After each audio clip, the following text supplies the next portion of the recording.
시청자 여러분 안녕하십니까? 김로벨TV 시작하겠습니다. 제가 인물에 대해서 비판도 하고 칭찬도 하고 그러지만 그렇게 극찬을 하거나 아주 매몰차게 비판하거나 그렇진 않죠. 좀 심하게 비판한 사람이 아마 고종하고 이재명 대표 두 사람밖에 없을 겁니다. 그런데 오늘은 한 인물에 대해서 한번 살펴보겠습니다. 윤석열 정부를 보면은 세상에 장관이 2명밖에 없나 그런 생각이 들죠. 한동훈 법무부 장관하고 원희룡 국토부 장관입니다. 근데 최근에 들어서 언론에 많이 노출되는 장관이 있습니다. 바로 국가보훈부 장관 박민식 장관입니다. 그 이유는 이제 최근 들어서 정률성 기념공원 문제하고 홍범도 장군 흉상 철수 문제 때문에 박민식 장관이 많이 이제 등장을 하는데 그의 발언을 보면은 완전 강경우파입니다. 발언 내용도 강경우파고 행보도 그렇습니다. 단순히 말해서 그의 국가관은 이렇게 정리될 수가 있습니다. 나라는 이승만 대통령이 세웠고 나라는 백선엽 장군이 지켰고 그리고 나라를 키운 거는 박정희 대통령이다. 이러한 생각을 바탕으로 박민식 장관은 국가보훈부를 이끌고 있고 또 발언과 이제 행보를 보이고 있는 겁니다. 이런 행보를 보이고 있는 박민식 장관에 대해서 일반 사람들은 잘 모르죠. 이건 웬 듣보잡이냐 아니면 갑툭튀냐 그러는데 그렇지 않습니다. 자세히 살펴보면은 그런 인물이 아닙니다. 어떤 인물에 대해서 자세히 또 좋은 방향으로 얘기를 하면은 이거 아부 아니냐 무슨 덕을 보려고 그러는 거 아니냐라고 생각하실 분도 있지만 그렇지 않습니다. 제가 나이도 박 장관보다 한참 많고 덕을 볼 입장도 아니고 그렇습니다. 그리고 대한민국은 여러분 잘 아시다시피 한 다리만 건너면은 다 아는 사이 아닙니까? 그래서 저는 이제 박민식 장관이 장관 되기 전에 그와 이제 좀 교분이 있는 사람들로 이런저런 얘기를 이제 들으면서 참 흥미있는 사람이다 그런 생각을 가지고 있었습니다.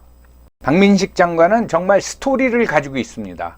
우리나라 장관이나 또는 정치인 중에서 보기 드문 스토리를 가지고 있는데 그걸 오늘 소개해 드리겠습니다. 그것은 영상 마지막에 나옵니다.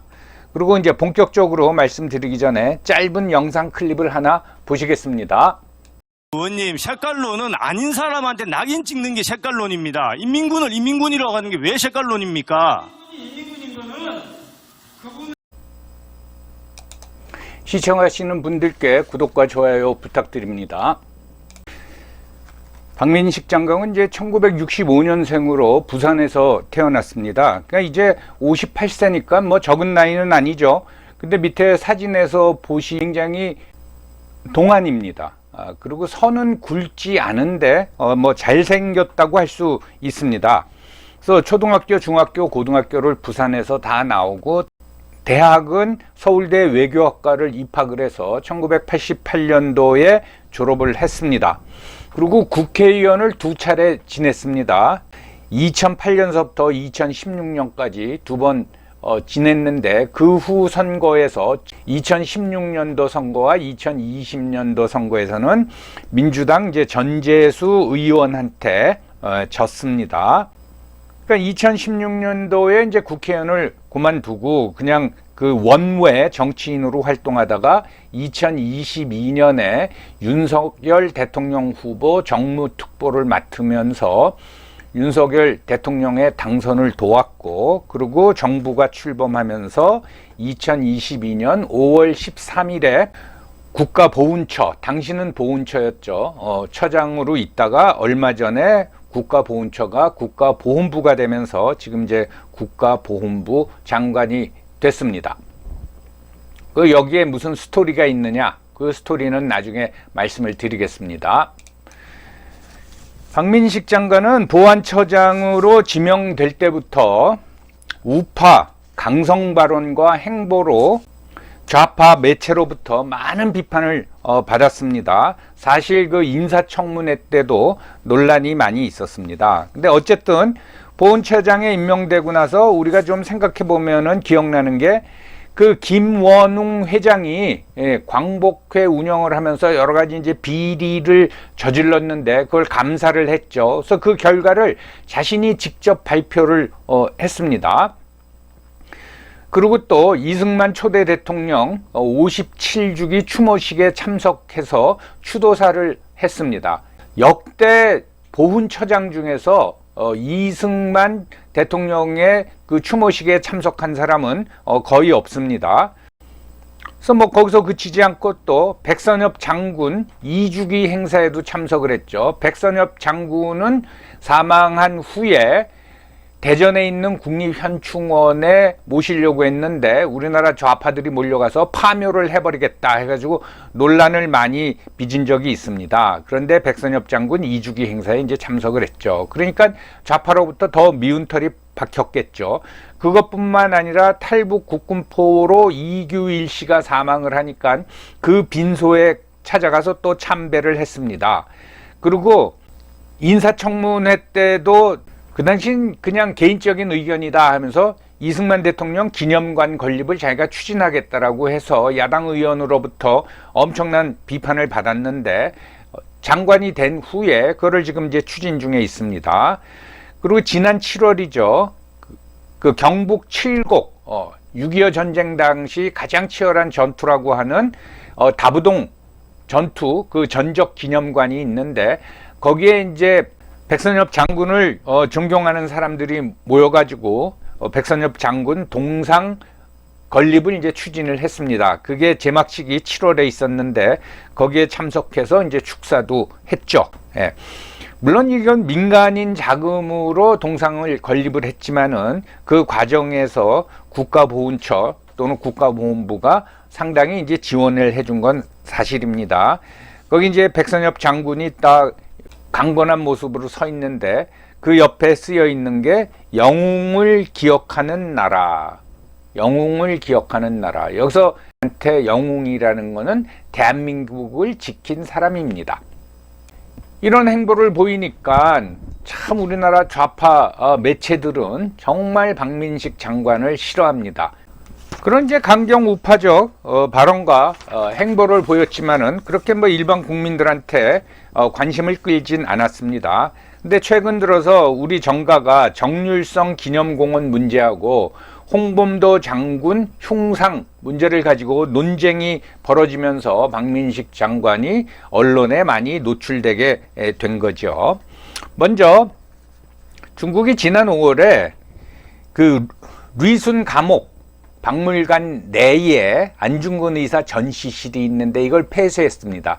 그리고 이어서 중국 길림성 용정에 있는 윤동주 생가도 폐쇄했습니다.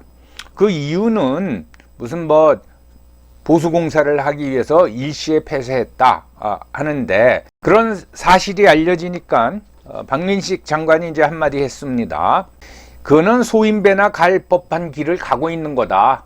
중국이 그건 소인배를 자신들이 소인배임을 드러내는 것이다. 그렇게 이제 발언을 했어요.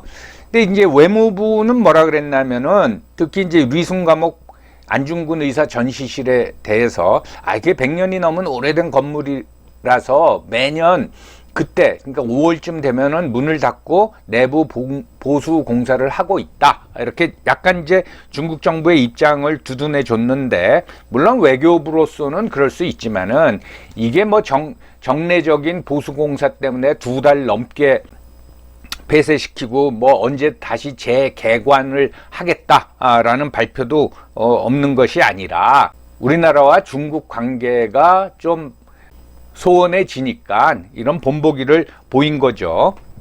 그런데 아주 최근에는 중국 언론이 홍범도 장군 흉상 철거에 대해서 비난을 하는 기사를 실었습니다. 그러니까 또 박민식 장관이 가만 안 있었죠. 타국에 대한 도 넘는 참견, 외교 관계상 예의에 어긋나는 행동에 유의해달라라고 반응을 보이면서 홍범도 장군 흉상 이전은 중국 언론이 걱정 안 해도 된다. 홍범도 장군은 대한민국 독립유공자다. 독립지사에 대한 예우는 대한민국 국가보훈부에서 차질 없이 잘 하고 있다. 라고 하면서 한마디 더 붙였어요. 홍범도 장군 흉상이 더 많은 국민이 찾는 독립기념관으로 오게 되면 보훈부 장관인 제가 책임지고 그 격에 맞게 더 영예롭게 빛날 수 있도록 모시겠다라고 붙였습니다. 이 의미는 뭐겠습니까? 박 장관은 홍범도 장군이 독립유공자인 건 분명하지만은 소련 공산당원이었고 소련군 대위였기 때문에 그 흉상을 육사에 전시할 수는 없다. 그렇지만 독립기념관에는 충분히 전시할 수 있다. 뭐 그런 뜻이라고 하겠죠. 그리고 이제 최근에 박민식 장관이 좀 강력한 인상을 보인 거는 며칠 전이죠. 국회 예결위에서 민형배 의원하고 설전을 벌였는데 민형배 의원이 그 정률성 기념공원 건립에 반대하는 박민식 장관한테 뭐라고 그랬냐면은 광주는 민주화의 성지인데 광주 출신 정률성을 왜 자꾸 인민군이라고 부르느냐, 이건 뭐 민주화 성지를 폄훼하는 거냐, 색깔론 아니냐, 이렇게 말하니까 한마디로 받아쳤습니다. 아니 인민군을 인민군으로 부르는데 그게 무슨 색깔론이냐. 여러분, 군대는 대부분 군대 이름이 있습니다. 우리나라 군대 이름은 국군이죠. 예전 소련의 군대 이름은 레드 아미, 적군이었습니다. 중국의 군대 이름은 인민해방군이고 미국 군대 이름은 United States Armed Forces. 이건 우리말로 번역하기가 참 힘들죠. 그리고 북한의 군대 이름은 인민군입니다. 그래서 정일성은 인민군이었어요. 그래서 인민군을 인민군으로 부르는데 그게 무슨 색깔론이냐라고 이제 한마디로 몰아쳤죠. 다시 말씀드리지만 그의 국가관은 나라를 만든 사람은 이승만 대통령이고 그것을 6.25 때 지킨 사람은 백선엽 장군이고 그것을 근대국가로 키운 사람은 박정희 대통령이다. 이걸 바탕으로 해서 어떤 보훈 행정 그리고 그의 발언이 나오는 겁니다. 그럼 박민식 장관이 가지고 있는 스토리가 뭐냐? 휴먼 스토리죠. 이게 뭐 새로운 내용은 아니고 아는 사람은 많이 알고 있습니다. 그런데 혹시 잘 모르시는 분이 계실까봐 제가 소개해 드리겠습니다. 박민식 장관의 부친은 박순유 육군 중령입니다. 이분은 이제 맹호부대 정보장교였는데 1972년에 정찰을 위해서 출동을 해서 가다가 베트공의 매복 공격을 받아가지고 전사를 했습니다. 베트공의 총에 맞아서 이제 돌아가신 거죠. 그때 같은 차 안에 타고 있던 부하들 4명도 다 전사를 했습니다. 그래서 그래도 간부 장교하고 병사 4명까지 한꺼번에 죽었으니까 그 당시에는 이게 꽤 큰 사건이었습니다. 그리고 또 안타까운 거는 1972년이면은 월남전이 거의 종식될 무렵입니다. 그래서 일부 부대는 우리나라 파월 한국군 부대가 철수 중이었는데 이런 이제 그 작전을 나갔다가 전사를 한 거죠. 그때 박민식 장관이 7살, 뭐 초등학교 1학년생 정도 되겠죠. 그래서 거기에 이제 사진에 그 밑에 사진에 나와 있지만은 지금 국립묘지에 묻혀 있는 박순유 중령의 묘입니다. 사망 당시에 박순유 중령의 이제 유족, 특히 자녀가 4남 2녀였습니다. 그러니까 초등학교 1학년 때 아버지를 잃고 뭐 국가 유공자로 지정이 됐겠지만은 굉장히 어렵게 살았겠죠. 그런데 이렇게 지금 이제 뻔듯하게 큰 겁니다. 이 딸 둘 중에 한 명이 숙경, 즉 박숙경이라고 있는데 뭐 이분도 자라면서 아버지 없이 자라면서 이제 고생을 많이 했겠죠. 근데 한 10여 년 전에 딸 숙경이 베트남을 방문했다고 합니다. 그 뭐 아버지가 돌아가신 지역에 뭘 가고 싶겠어요.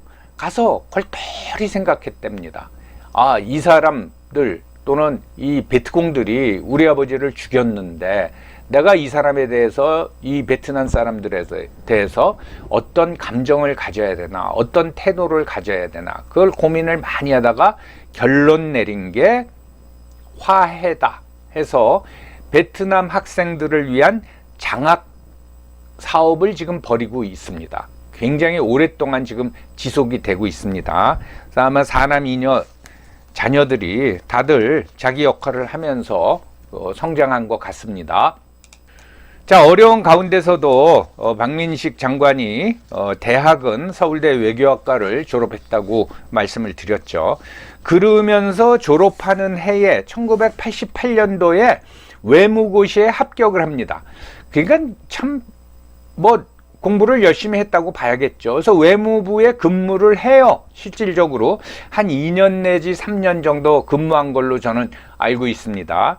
그러다가 무슨 일인지 사법고시 준비를 또 합니다. 그래서 1993년도에 사법고시에 이제 합격을 해서 검사 생활을 합니다. 그래서 1996년 사법연수원을 마치고 1996년서부터 2006년까지 검찰청에 근무해서 아마 거기서도 좀 인정을 받은 모양이에요. 그래서 서울지검 특수 일부 이제 주임 검사까지 지내고 검찰청을 떠나죠. 그러다가 이제 변호사 사무실을 개업하고 있다가 정계에 입문을 해서 2008년도에 아까 말씀드린 대로 부산에서 국회의원에 당선이 되고 그 다음에 2012년에 또 당선이 돼서 총 8년 동안 국회의원을 지냈습니다.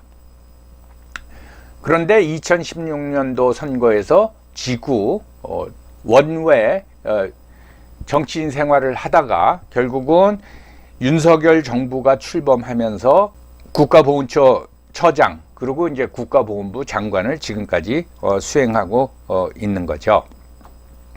박민식 장관하고 관련해서 일화가 하나 있는데 2006년도에 내가 검사 생활을 그만해야겠다라고 마음을 먹었을 적에 검찰 내 소문이 나지 않았겠습니까? 그랬더니 자기는 만나본 적도 없는 몇 년 검찰 선배가 전화를 해서 어이 박검 우리 식사나 같이 하지 하더라는 겁니다.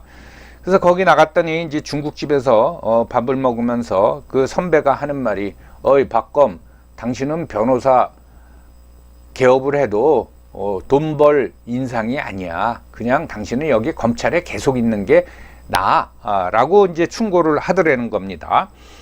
물론 검찰 선배이긴 하지만 얼굴도 모르는 선배가 처음 만나가지고 그런 얘기를 하니까 자기가 굉장히 당황했다는 거예요. 근데 좀 지나고 생각하니까 이 사람이 진정으로 나를 위해서 이런 얘기를 해줬구나 라는 생각이 들었다고 합니다. 그 검찰 선배가 바로 윤석열 대통령입니다. 박민식 장관은 정치인 생활을 하고 하면서 무슨 흠결이나 약점 같은 걸 남겼을 겁니다. 그럼에도 불구하고 저는 우리나라 정치인 중에서 아주 어렸을 때 아버지를 여의고 그런데 공부를 해서 서울대 외교학과를 나오고 외무고시를 통해서 외교관 생활을 하고 다시 사법고시를 통해서 검사 생활을 하고 그리고 선거에 나가서 국회의원이 되고 이런 스토리를 가진 사람을 찾아보기가 참 힘든 것 같습니다. 오히려 이런 스토리를 가진 사람이 왜 그동안 정치적으로 크질 못했나 라는 의구심을 제가 가진 적이 있고요.